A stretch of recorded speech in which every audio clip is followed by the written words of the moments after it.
Abram 1 Reis, capítulo 19. Nós vamos ler a partir do verso 1. Acabe fez saber a Jezabel tudo quanto Elias havia feito e como matara todos os profetas à espada.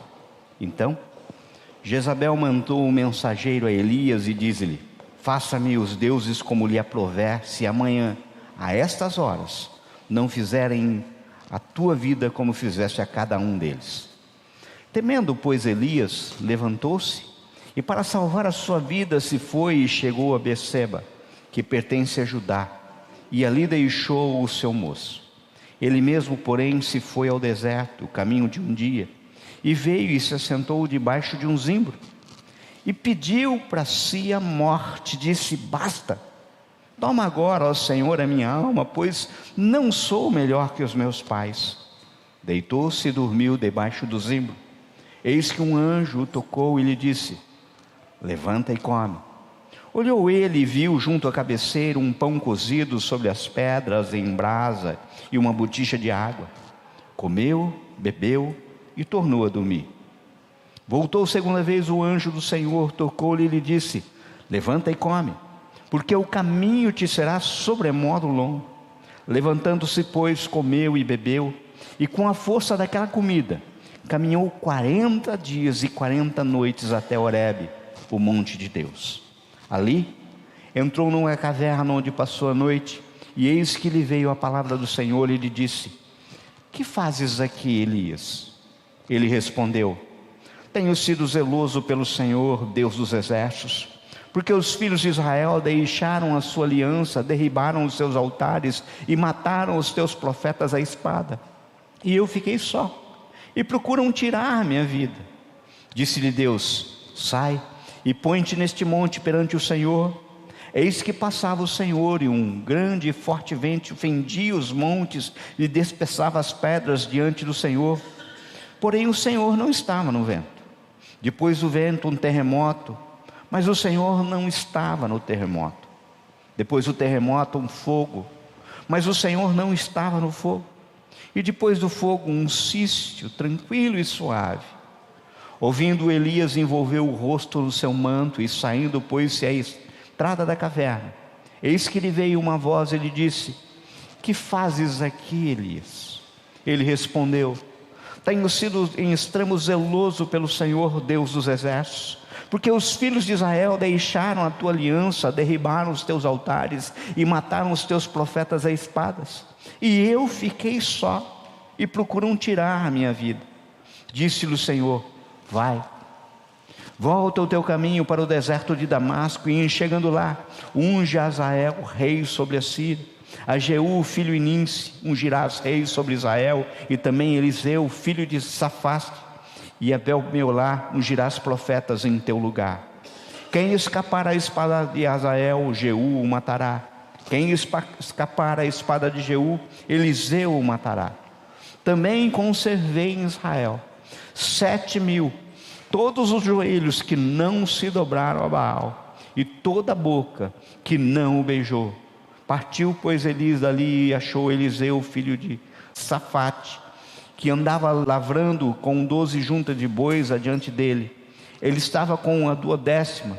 Elias passou por ele e lançou o seu manto sobre ele. Só até aqui. Vamos orar? Senhor, fala ao nosso coração nessa noite, Pai. Nos traga a palavra de vida eterna, Senhor, meu Pai. Palavra transformadora. Queremos proclamar liberdade plena, genuína, do Teu Santo Espírito entre nós, Senhor, meu Pai. Para que nós não saiamos daqui do jeito que entramos, mas transformados pela Tua presença, pela Tua graça, pela Tua misericórdia, pelo Teu Espírito. Nós oramos em nome de Jesus. Amém? Observem que nós lemos aqui que Elias se assentou debaixo de um zimbro e pediu para si a morte. Disse: basta. Ou seja, ele disse assim: eu não aguento mais. Percebam que mesmo conduzido por Deus, Elias foi para dentro da caverna E eis que lhe veio a palavra do Senhor e lhe disse: que fazes aqui, Elias? Nós vemos isso no verso 4 e 9. Deixa eu perguntar, você já ficou desanimado? Pior ainda, você já passou por período assim de depressão? Não estou falando tristeza, estou falando depressão.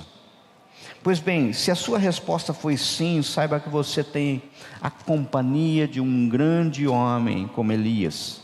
Elias também teve seus momentos quando ficou assim, digamos, na fossa, tão deprimido que teve tendência a jogar a toalha. Basta, toma agora, ó Senhor, a minha alma. Essa era a oração de Elias. Se você é semelhante a Elias, então essa lição é para você. Essa lição é para mim, essa lição é para nós. Vamos entender o contexto desse texto. O reino do norte, Israel, estava numa situação triste. Acabe era o rei, ele era mole, ele era fraco espiritualmente, dominado pela sua esposa, Jezabel, que havia introduzido o culto a falsos deuses, o culto a Baal. No caso, se bem observarmos os textos sagrados, veremos que Elias tinha um ministério de juízo sobre a nação. No capítulo anterior ao texto que nós lemos, capítulo 18, observamos que a fé de Elias havia sido testada no Monte Carmelo, de onde ele saiu vitorioso. Ele era um gigante na oração, mas a rainha Jezabel estava ameaçando a sua vida e mandou-lhe um aviso de morte. O texto que lemos começa com esse aviso. Elias ficou desesperado e fugiu de Israel. Atravessou Judá e desanimado foi a Berseba, onde caiu numa grande depressão. Quem poderia imaginar essa cena? Justamente depois da grande vitória de Elias, conseguiu no Monte Carmelo sobre os profetas de Baal, o nome do Senhor foi vindicado e o fogo caiu do céu. Elias pediu chuva, voltou a chover. Logo depois de tudo isso, cenas de vitória atrás de vitória, ele cai em depressão. O que é depressão? Vejam, amados, a depressão é um dos grandes males atuais, sabe? Sendo conhecida como a mais comum e frequente doença psiquiátrica. Hoje a depressão é um problema de saúde pública global. É caracterizada por sintomas como, muitas vezes, baixa autoestima, sentimento de culpa, perda por interesse, inclusive daquilo que gostava. À vista de muitos, ela é encarada como, muitas vezes, uma frescura. Na verdade, o distúrbio trata-se de um desequilíbrio, inclusive químico cerebral. Exames mostram que o cérebro deprimido é diferente do que as pessoas que não foram diagnosticadas com essa doença. Eu estava olhando e pesquisas recentes de especialistas da Universidade de Califórnia indicam que a depressão é um problema de mau funcionamento da maior parte do cérebro, que tem suas ligações alteradas. A pesquisa revela que há uma hiperatividade dessas ligações. Isso explica sintomas desencadeados pelo quadro depressivo. O desequilíbrio químico cerebral é comprovado, inclusive, por imagens de ressonância magnética, manifestando-se também com sintomas como perda de humor, distúrbio do sono, distúrbio do apetite. O problema pode ser recorrente na vida de uma pessoa, dependendo da sua predisposição e de fatores que podem ser estopim para o aparecimento dessa doença. Amados, infelizmente, muitos na igreja não entendem o significado da depressão, porque associam muitas vezes a demônios ou pecados. Não compreende que é uma doença que muitas vezes leva a um fim trágico, muitas vezes leva ao suicídio. Entendo, amados, no passado a faixa etária com maior mortalidade era de idosos. Hoje as pesquisas mostram que a idade dos deprimentes, das pessoas que ficam deprimidas, é entre 14 e 25 anos, a maior faixa. Estudos apontam que o Japão, por exemplo, tem o maior número de suicídios no mundo. No país oriental chegam a haver livros que ensinam a se suicidar. 70% das pessoas que se matam têm o livro como obra de cabeceira. Incrível isso, né? No Brasil, cerca de 12 mil pessoas tiram a própria vida por ano. Quase 6% da população. No mundo, são cerca de 800 mil suicídios anuais. O Brasil, inclusive, perde só para os Estados Unidos, sabe? Não por acaso, desde 2003, o dia 10 de setembro foi escolhido como o Dia Mundial da Prevenção do Suicídio. No Brasil, a cada 46 minutos, uma pessoa tira a própria vida. Hoje a depressão atinge aproximadamente, números atuais da Organização Mundial da Saúde, 121 milhões de pessoas no mundo. Ela atinge todas as faixas etárias, todas as classes sociais, todos os segmentos religiosos. A depressão é uma doença ainda cercada de tabus, sabe, muitas vezes de mistérios. Aqueles que atribuem toda a doença da mente a demônios, como eu falei, e que julgam que a depressão é consequência direta, inclusive, de algum pecado não confessado. A depressão pode estar ligada a envolvimento com o ocultismo ou pecados inconfessos, sim. Mas nem toda pessoa que passa por uma depressão está necessariamente vivendo na prática de pecado. Uma pessoa piedosa pode enfrentar uma dolorosa depressão. Os sintomas da depressão, eles são muitos, variados. Isso desde as sensações de tristeza, porque tristeza todo mundo tem momento de tristeza. Tristeza em si não é depressão. Passando pelo pensamento negativo, alterações da sensação corporal, dores, enjoos. Contudo, para fazer o diagnóstico é necessário um grupo de sintomas centrais. Geralmente a gente vê assim, analisa que a pessoa perdeu o interesse, a energia, sabe? Ficou com o humor deprimido, dificuldade de concentração, altera o apetite, altera o sono, passa a ter uma lentidão nas atividades físicas e mentais, sentimento de pesar, sentimento de fracasso.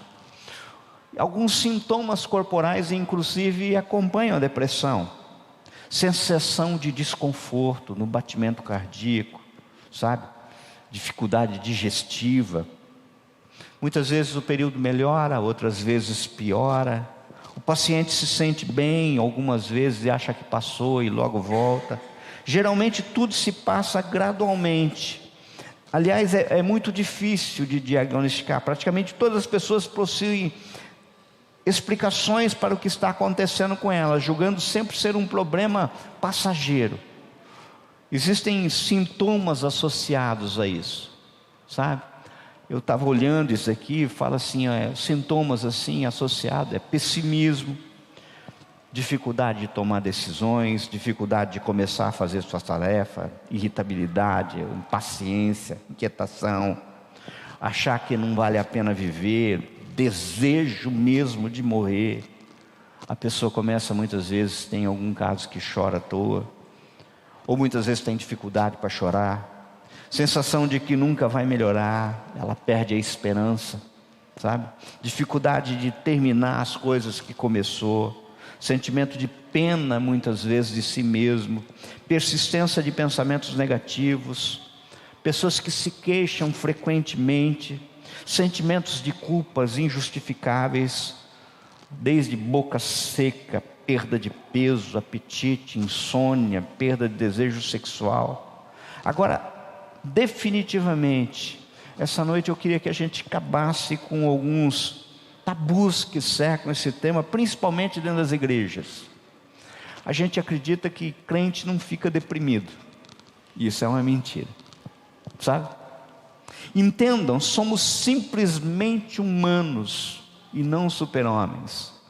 Outra coisa, depressão não é sinal de fraqueza. Vejam o texto que lemos, Elias era um sujeito tremendo. por meio de quem Deus fez coisas extraordinárias, e impactou toda uma nação e toda uma geração. Ao mesmo tempo, Elias era capaz de enfrentar 450 profetas de Baal, e no instante seguinte, ao invés de comemorar a maior vitória da obra profética de Israel, ele entra em uma caverna, deprimido, se esconde, se enclausura, se abate e pede para si a morte. Um homem de Deus pedindo a morte. Se observarmos o texto que lemos, veremos no mínimo 4 fatores da depressão experimentados por Elias. Vocês podem observar. Em primeiro lugar, vemos que Elias sentiu-se um fracassado. Basta, toma agora, Senhor, a minha alma, pois não sou melhor que meus pais, no verso 4. Apesar da vitória contra os falsos profetas, apesar da exclamação do povo, se a gente vê o capítulo 18, o Senhor é Deus, o Senhor é Deus, Acabe e Jezabel continuam como antes, não há nenhuma mudança, parece que ele não consegue experimentar.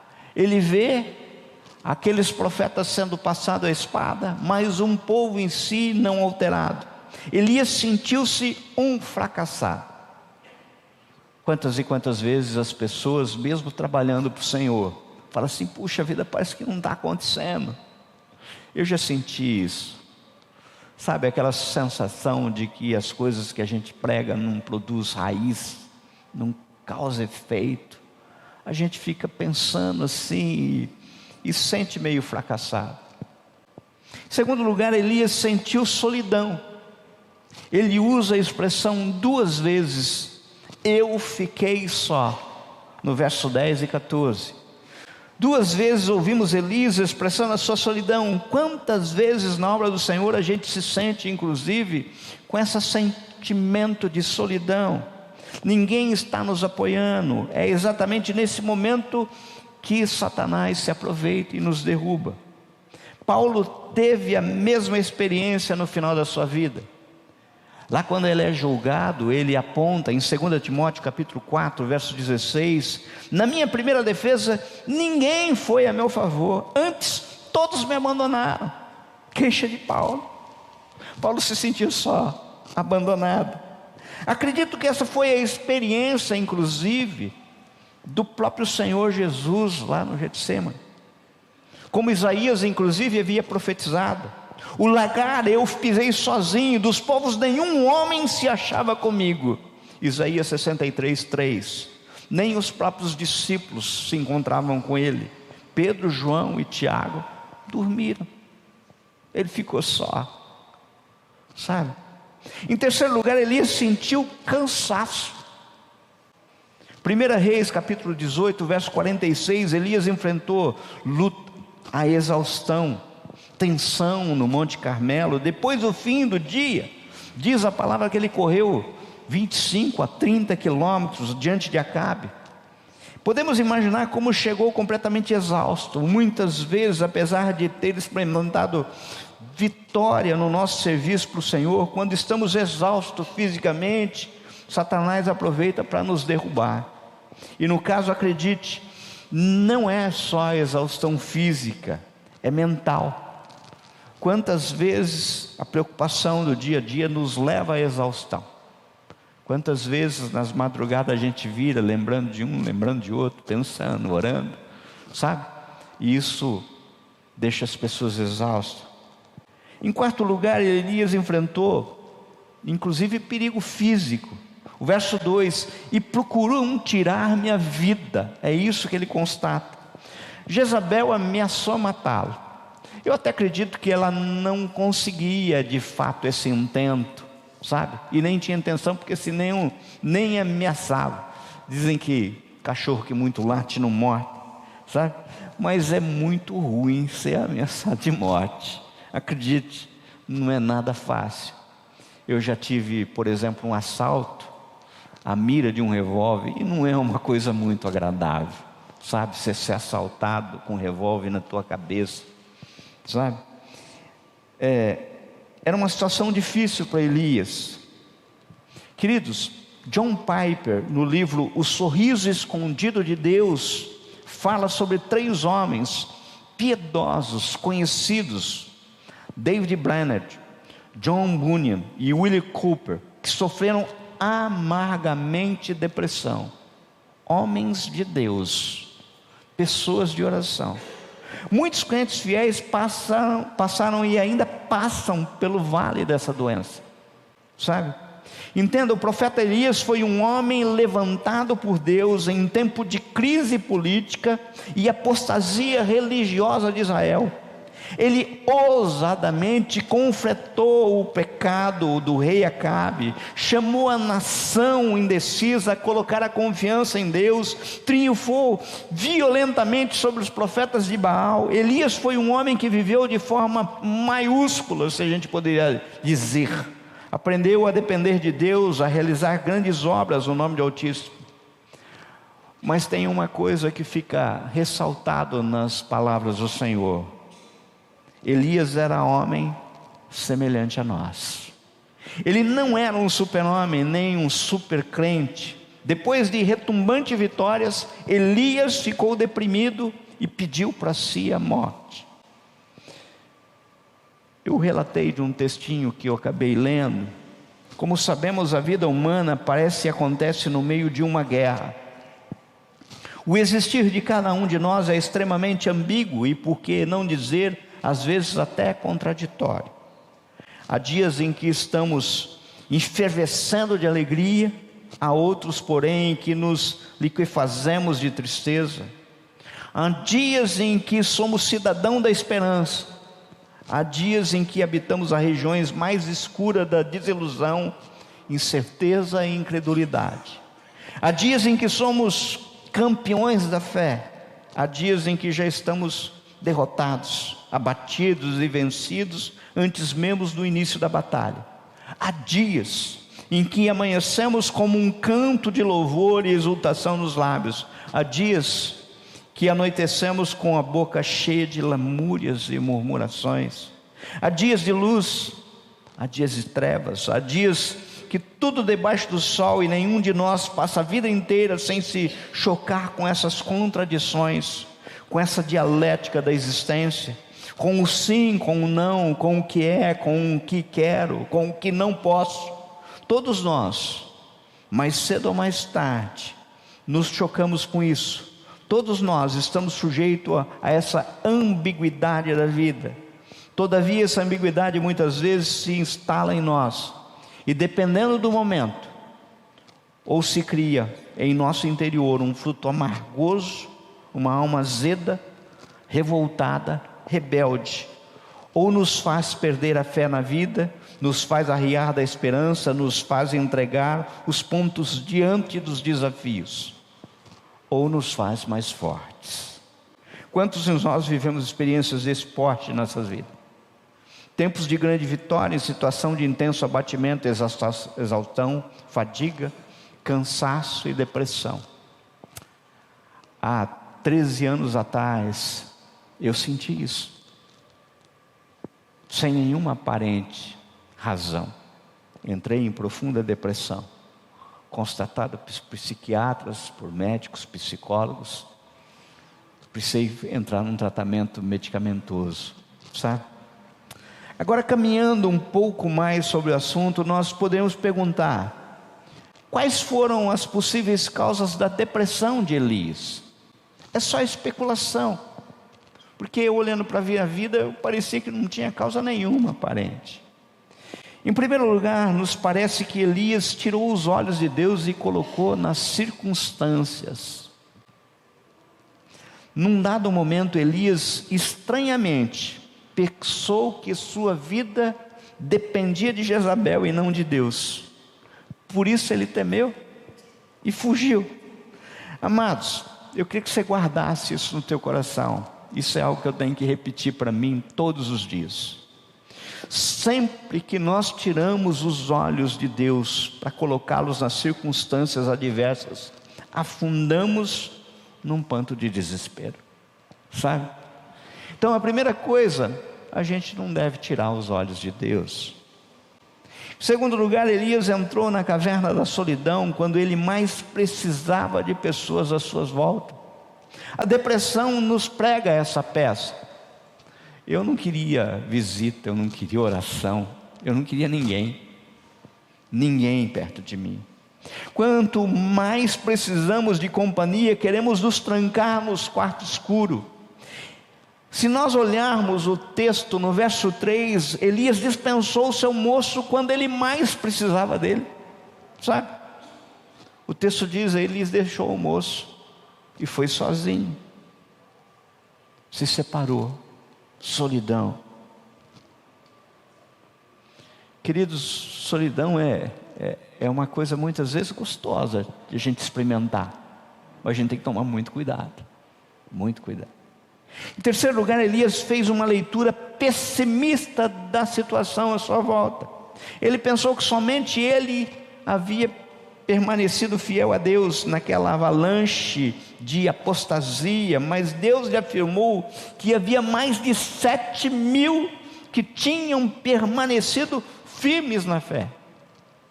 Ele quantas vezes diz: eu fiquei só, e Deus teve que lembrar ele: moço, você está errado. Eu conservei em Israel 7.000, todos os joelhos que não se dobraram ao Baal. Rapaz, a depressão muitas vezes nos leva a isso, a gente ficar olhando para a gente e não olhar do lado, sabe? A gente se fecha, se enclausura.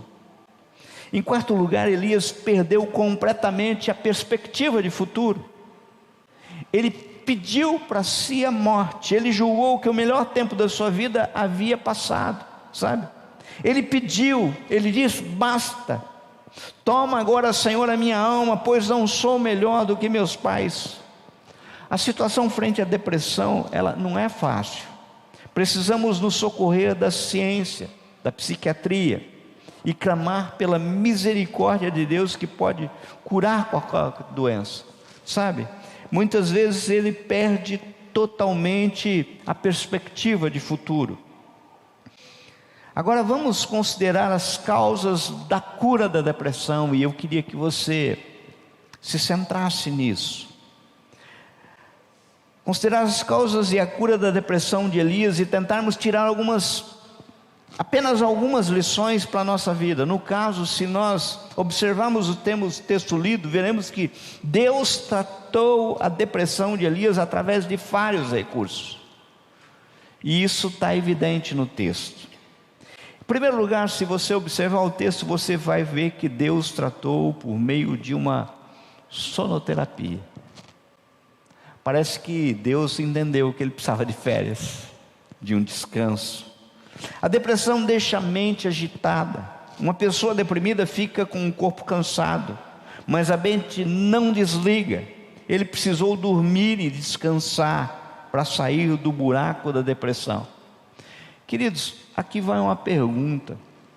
Muitas e muitas vezes a pessoa dorme 5, 6 horas por dia e fala assim: não, eu não preciso mais do que isso, sabe? Será?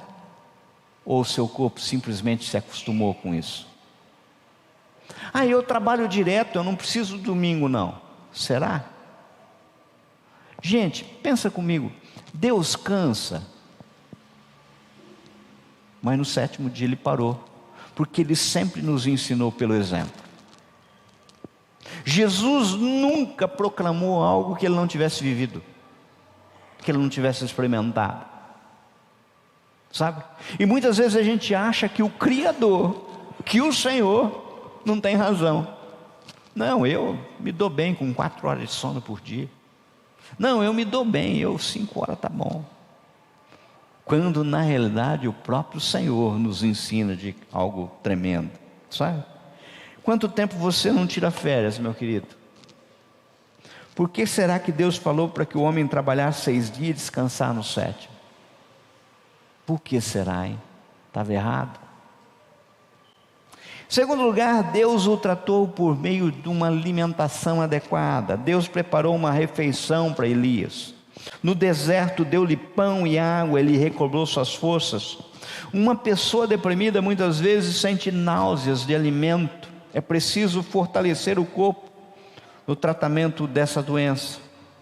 Daí é o seguinte: a gente proclama e reconhece que nós somos templo do Espírito Santo, mas a gente cuida do templo? Pensa aí, sabe? Pensa aí. Você tem uma boa alimentação?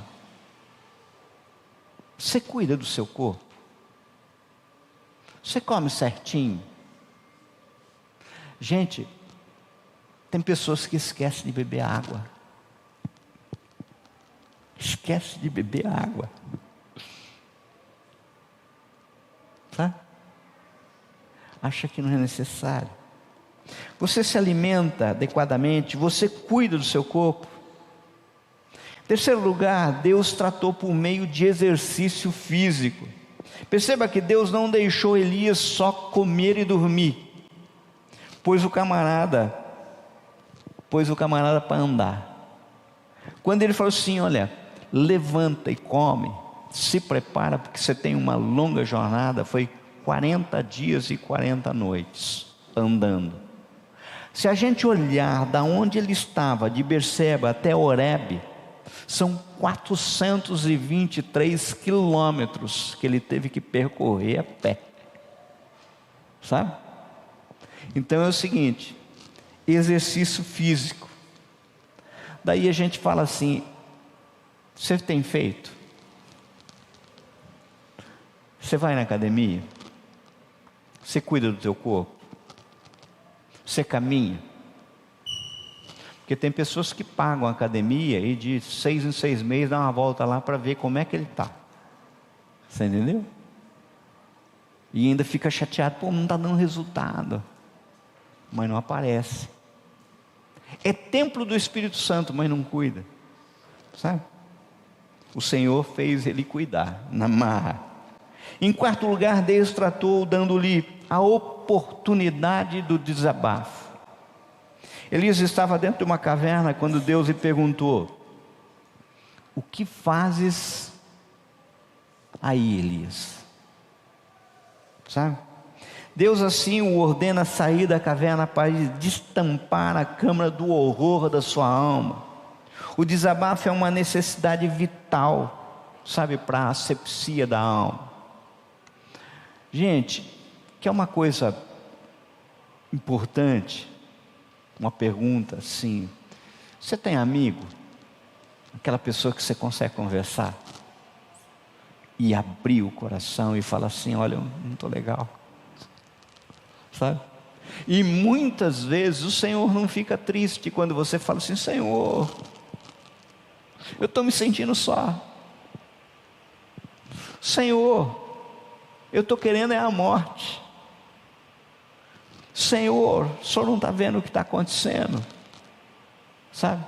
Quantas e quantas vezes nós precisamos efetivamente ter esse bate-papo com o Senhor, essa conversa com o Senhor, e o Senhor nos instiga, perguntando: o que você está fazendo? O que você está fazendo da sua vida? Sabe? Tem muitas e muitas pessoas que perdem muito tempo investindo na carreira, perdem muito tempo investindo em tantas coisas e esquecendo do essencial. Quantas e quantas pessoas depositam a sua fé em si próprio, achando que se basta, sabe? Deus possui algo que fala assim: ó, desabafa comigo. E muitas vezes o desabafo é você ter alguém pura e simplesmente para te ouvir. E muitas vezes não é nem te ouvir, é só te abraçar. Eu lembro até hoje a cena no dia do velório do meu pai. Meu pai morreu muito novo, com 62 anos. E no velório do meu pai, as pessoas vinham perto de mim, os amigos, e aqueles que eram amigos não falavam uma palavra, só abraçavam, porque não tem o que dizer, só abraço. É como dizer assim: eu estou aqui, E ali eu via se manifestar naquelas pessoas aquilo que está no Salmo 118:7. O Senhor se manifesta entre aqueles que me ajudam, me conforta, consola. Era o Senhor presente. Em quinto lugar, Deus o tratou revelando que o melhor da sua vida estava pela frente. Elias pensou que o seu ministério havia chegado ao fim, mas ele haveria de ungir um profeta em seu lugar, um rei na Síria e outro em Israel. Sabe? Disse-lhe o Senhor: vai e volta o teu caminho para o deserto de Damasco, e chegando lá, unge Azael, rei da Síria. Jeú, filho de Nimsi, ungirá rei sobre Israel, e também Eliseu, filho de Safate, e Abel-Meloá ungirá profeta em teu lugar. Quem escapar à espada de um, vai morrer à espada de outro. Amados, Elias pensou que a vida havia perdido sentido, acabado, sabe? Eu vejo muitas pessoas que falam assim: eu já estou muito idoso, sabe, eu já não... E as coisas ficam meio estranhas, sabe por quê? Porque quando é Job, fala assim: não, o dia que eu me aposentar, eu vou servir o Senhor. E quando aposenta, fala assim: não, mas agora eu estou muito cansado, e eu não tenho para servir o Senhor. E o Senhor levanta Moisés com 80 anos de idade. Sabe? 80 anos de idade. Então, é o seguinte: o Senhor da vida, aquilo que nós cantamos aqui, é o Senhor, é tudo dele. E Ele quer muitas vezes tratar da tua vida. Deus cuida da gente. Ele cuidou de Elias. Ele cuida de mim. Ele cuida de vocês. Sabe? E eu me lembro que quando eu caí em depressão, eu não tinha nenhum motivo aparente. A minha saúde estava perfeita, as minhas finanças estavam em ordem, a minha esposa amada estava junto comigo, os meus filhos dentro da minha casa, tudo correndo bem. Eu não tinha nada para dizer o porquê da minha depressão. Eu simplesmente não queria mais trabalhar, não queria orar, não queria pregar, não queria receber ninguém, sabe? O psiquiatra, bem que atendeu, me entregou medicamento, e eu tomei aquele medicamento durante muito tempo, e parece que os medicamentos psiquiátricos, parece que no começo faz mais mal que bem, sabe? Difícil para acertar isso, e eu estou falando de alguém que sabe, porque tem uma nora psiquiátrica, como é difícil, sabe? E aquilo foi causando muita dor dentro da minha casa, porque minha esposa sofreu muito com a minha depressão, os meus filhos sofreram muito com a minha depressão. Eu não queria fazer nada. Os prazos no meu escritório foram se acumulando, a sorte que tinha pessoas para socorrer, o Fernando, pai dele, e eles não entendiam o que estava acontecendo comigo. E nem eu entendia o que estava acontecendo comigo, sabe? Nem eu entendia. E tomando medicamento, e aquela fileira de medicamento. Até que um dia, eu acordei de manhã, a minha esposa preparando o café, eu sentei na cama, e comecei a chorar. E parece que eu estava ouvindo a mesma frase que Elias ouviu. Que fazes ali, Elias? Que fazes aí? Deus falando: o que você está fazendo aí, Dionísio? E ali eu chorei. E eu abri meu coração para Deus. Chorei. E quando eu pensava que tinha acabado, eu chorava mais. E dizia mais. E chorava mais. E dizia mais. Daí, quando acabou o choro, acabou as lágrimas, me veio uma sensação de paz no coração que eu não... Tal qual o texto. Sabe, o Senhor não estava no terremoto. O Senhor não estava no fogo. O Senhor não estava naquele vento impetuoso, mas naquela brisa suave. Naquela brisa suave estava o Senhor na vida de Elias. E aconteceu comigo. Tomei um banho, desci, mesa posta, todos os comprimidos, uma carreirinha de comprimido, sabe? E daí eu falei para a Ana, eu não vou tomar mais remédio, eu estou curado, eu não preciso mais isso. Naquele momento toca o telefone. A mãe Chiquinha ligou para mim. Ela não tinha o hábito de levantar muito cedo para ligar, mas naquele dia ela ligou. Ela ligou, eu coloquei o telefone para nós ouvirmos. E ela simplesmente falou assim: olha, filho, eu estou te ligando, porque Deus acaba de me dizer que você é filho e soldado dele de frente. E é Ele que te cura. É Ele que te sara. Daquele dia em diante, eu nunca mais precisei tomar um remédio para depressão. Sabe? Eu não estou aconselhando ninguém aqui fugir de médico, de medicamentos, de psiquiatra. Entenda, eu não estou aconselhando isso.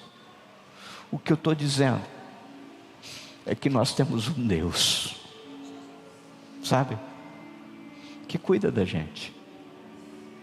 Nós temos um Deus que conhece o teu deitar, conhece o teu levantar. E que depressão não é frescura, sabe?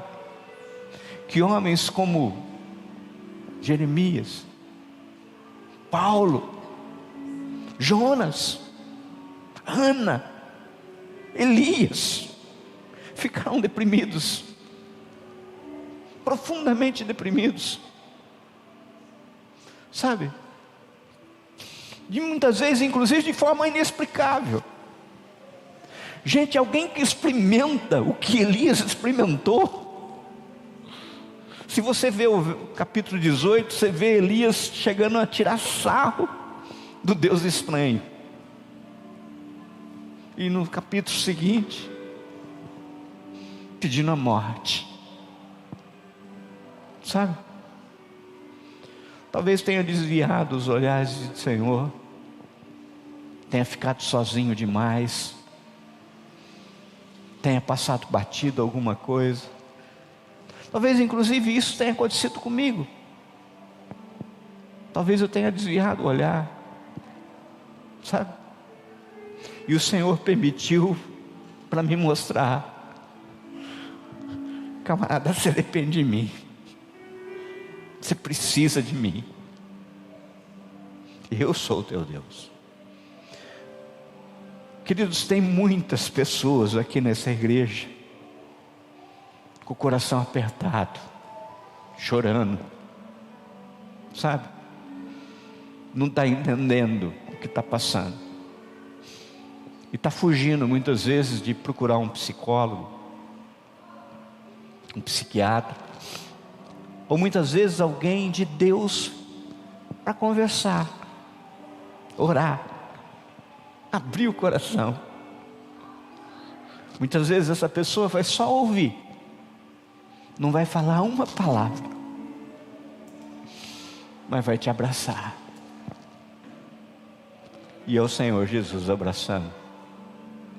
É o Senhor Jesus abraçando. Senhor, como é bom saber que o Senhor cuida de nós. Como é maravilhoso, Senhor, saber que o Senhor nunca nos abandonou. O Senhor nunca nos abandona.